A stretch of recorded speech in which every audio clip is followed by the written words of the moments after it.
Okay, let us move in the lesson here. The black aeroplane. In this lesson, in the beginning, first paragraph, the moon was coming up in the east. The moon was rising. Okay, in the east side, behind me. Understand it properly. मेरे पीछे east side में, मतलब इसका aeroplane waste की तरफ जा रहा होगा, तभी उसके पीछे ईस्ट की तरफ से उसको मून दिखाई दे रहा होगा. इमेजिन करो, आप वेस्ट की तरफ मूव करके एरोप्लेन उड़ा रहे हो और आपके पीछे ईस्ट की साइड से ओके मून राइज होता हुआ दिख रहा है. ऐसा ही मानिए, मिरर में होगा या फिर उसके कंप्यूटर के स्क्रीन पर दिखाई दे रहा होगा या ऐसा कुछ होगा. And stars were shining in the clear sky above मी. अब इतनी ऊंचाई पर है तो उसको स्टार्स भी एकदम रात के अंधेरे में एकदम चमकदार दिखाई दे रहे होंगे. स्पेशली क्लियर स्काई था और उसमें ये स्टार्स शाइनिंग कर रहे थे. Means it was not that much cloudy environment for time being. फिलहाल तो कोई क्लाउडी एनवायरनमेंट नहीं है. स्पेशली अबव मी, मैंने ऊपर जब देखा होगा पायलट ने, तो उसने देखा that he is able to see the clear sky. There wasn't a cloud in the sky.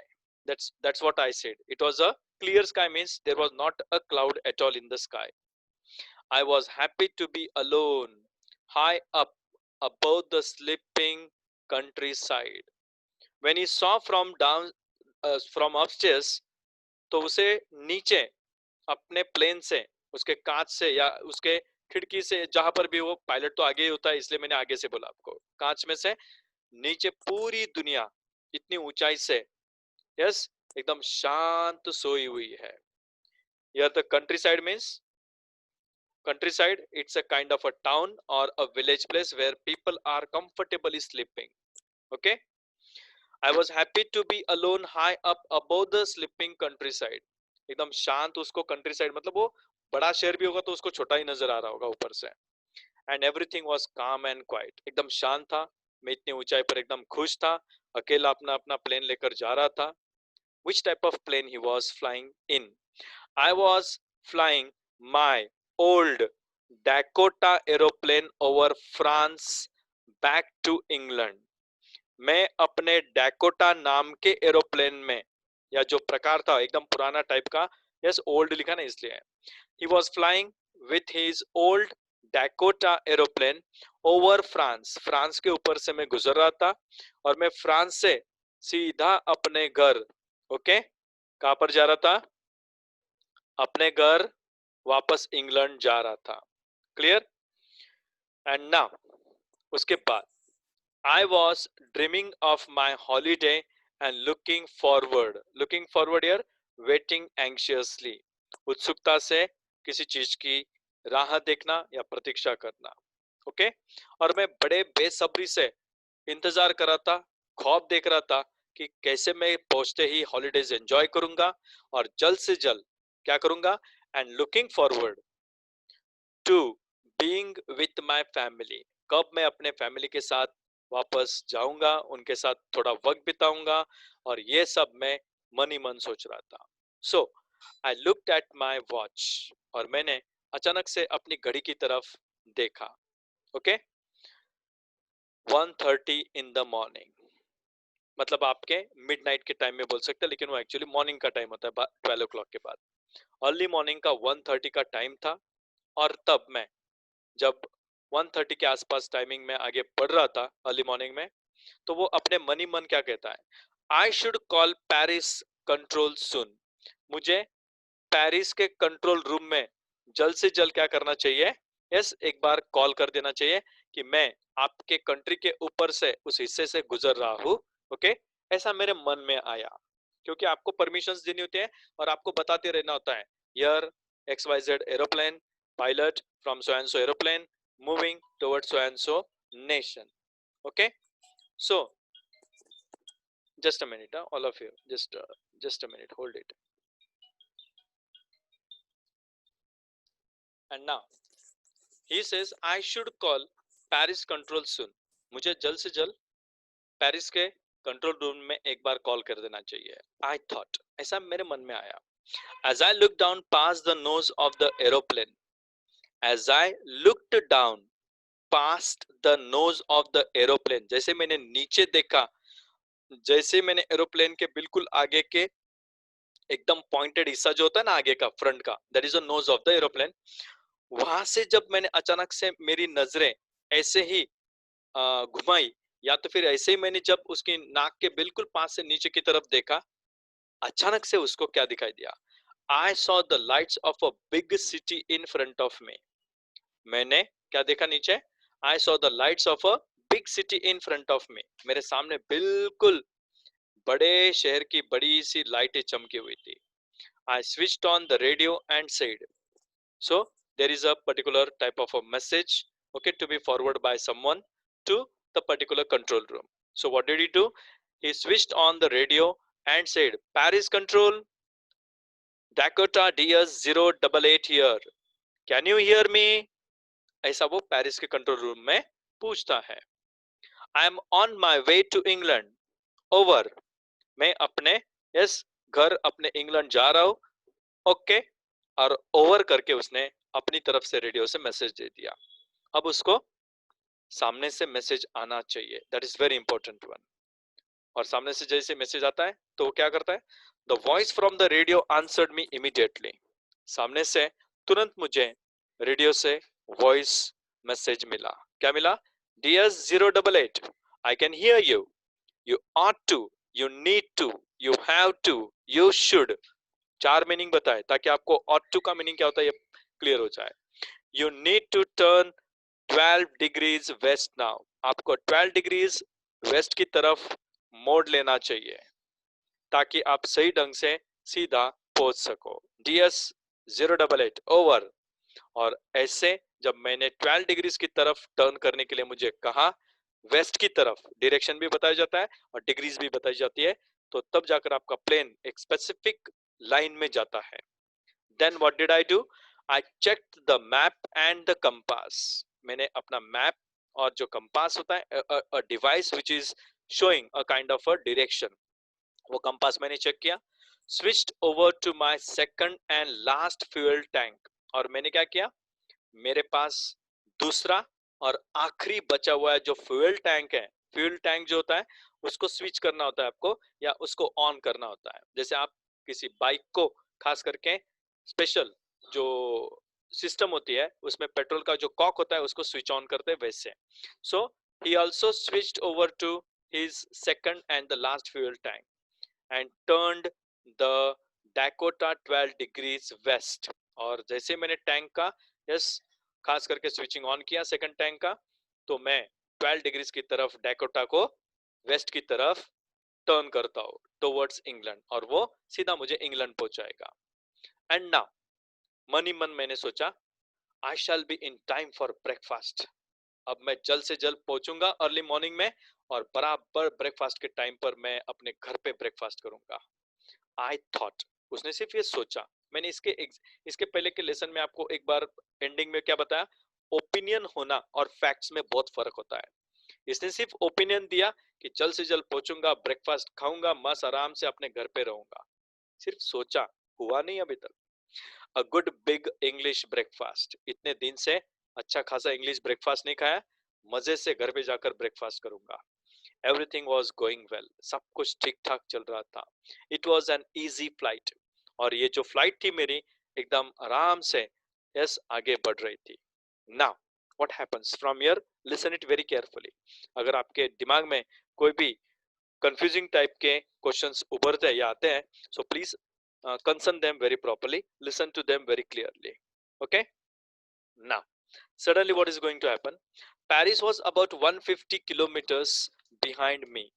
Paris लगभग मैं 150 किलोमीटर पीछे छोड़ आया था। पेरिस के कंट्रोल रूम से फोन करके 150 किलोमीटर एरोप्लेन में इसलिए बोल रहा हूं मैं, ये कोई व्हीकल नहीं है, ओके? 150 किलोमीटर पीछे छोड़ चुका था। When I saw the clouds, और अचानक से उसने अपने सामने बहुत सारे क्लाउड्स देखे। इंग्लैंड काफी दूर था अभी भी, और पेरिस लगभग पीछे 150 किलोमीटर पीछे छोड़ आया था। ये बिल्कुल बीचों बीच फंसने वाला है।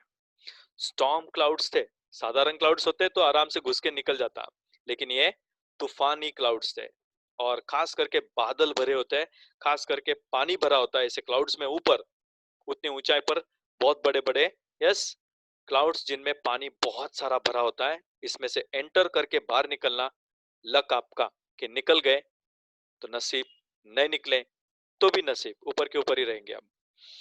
दे वर ह्यूज, ये क्लाउड्स काफी बड़े बड़े थे। They looked like the black mountains, और उसे ये जो क्लाउड्स हैं ये बिल्कुल ब्लैक माउंटेन्स की तरह उसके सामने जैसे बिल्कुल डट के खड़े हो, standing in front of me across the sky, sky के बिल्कुल उसके नीचे के हिस्से में या उसके पार ये सब माउंटेन यानी कि क्लाउड्स माउंटेन्स की तरह मुझे नजर आ रहे थे। लग रहा था एरोप्लेन इस माउंटेन से टकराएगा तो क्या होगा, क्लाउड के माउंटेन्स बोला मैं ना। I knew I could not fly up, मुझे पता था कि अब मैं और ऊंचाई पर, क्लाउड्स के ऊपर से तो नहीं जा सकता, क्लाउड्स के ऊपर से जाऊंगा तो एरोप्लेन की कैपेसिटी होनी चाहिए, और दूसरी बात उसमें उतना फ्यूल भी होना चाहिए। एंड ओवर देम, और उनके ऊपर से निकलकर चला जाओ, इतना भी आसान नहीं, क्योंकि आप क्लाउड्स को सामने देखते हो और सोचते हो कि क्लाउड्स के ऊपर से निकल जाऊंगा, इतनी सी तो बात है, इतनी सी तो है, इतनी सी नहीं है वो, उतना किलोमीटर आपका रेंज बढ़ेगा, आपके फ्यूल टैंक के अंदर उतना फ्यूल होना चाहिए, क्योंकि ऊपर जाने के बाद आपको वापस नीचे आकर वापस सेम लाइन में आना है, सेम रेंज में आना है। And it's not a joke to do all this things, and I did not have enough, लिखा हुआ है देखो आगे, और मेरे पास अपने प्लेन में उतना फ्यूल नहीं था, इनफ फ्यूल नहीं था, क्योंकि उनके टैंकर्स के अंदर जो फ्यूल भरा रहता है वो अप्रोप्रिएट मैनर में जितना फुल हो सकता है उतना फुल भर के रखता है, लेकिन वो उतनी उड़ान उतना ही दूर जा सकता है।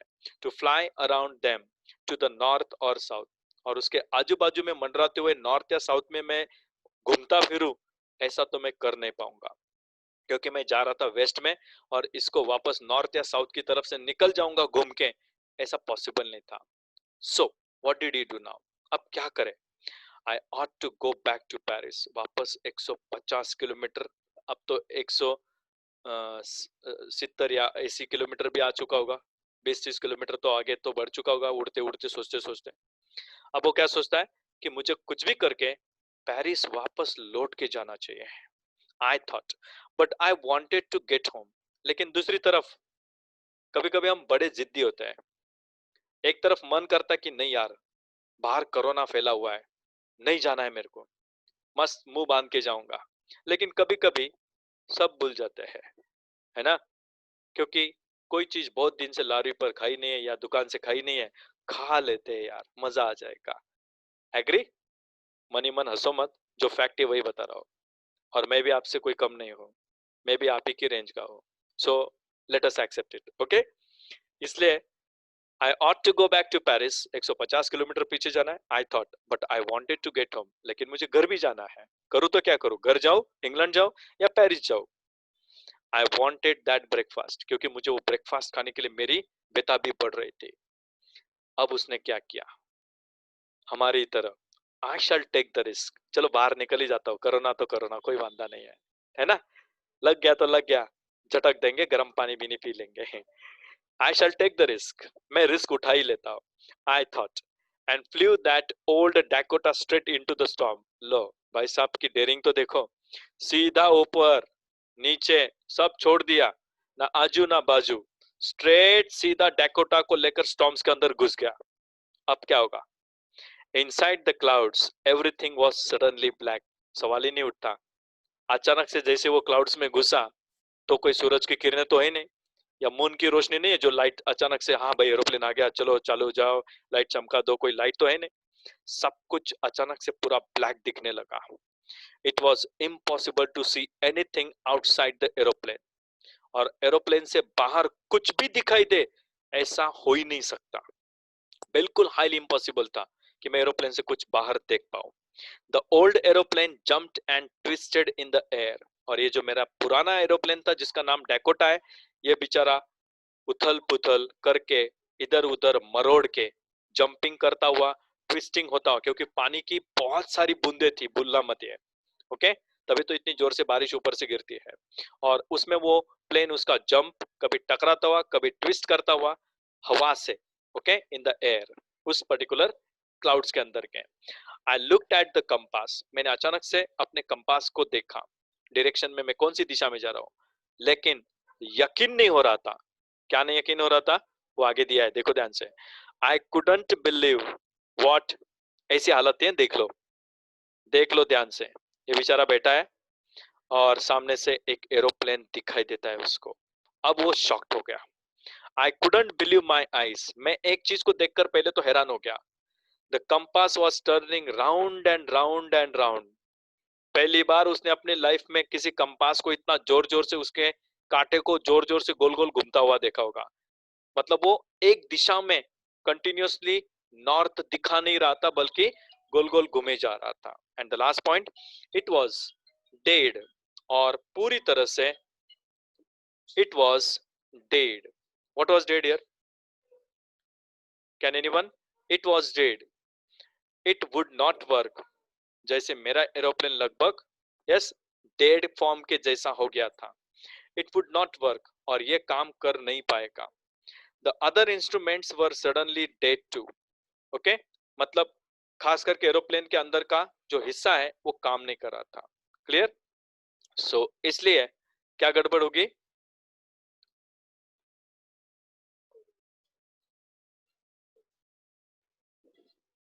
खत्म ही कर रहा हूँ, एंड कर देंगे, 2 minute.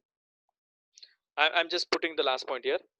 The other instruments were suddenly dead too, बाकी इंस्ट्रूमेंट्स भी पूरी तरह से एंड हो चुके थे। आई ट्राइड द रेडियो, और तब मैंने सोचा अब मुझे रेडियो पर बात कर ही लेनी चाहिए। Thank you all of you, let us meet in the next session. Okay, see you soon.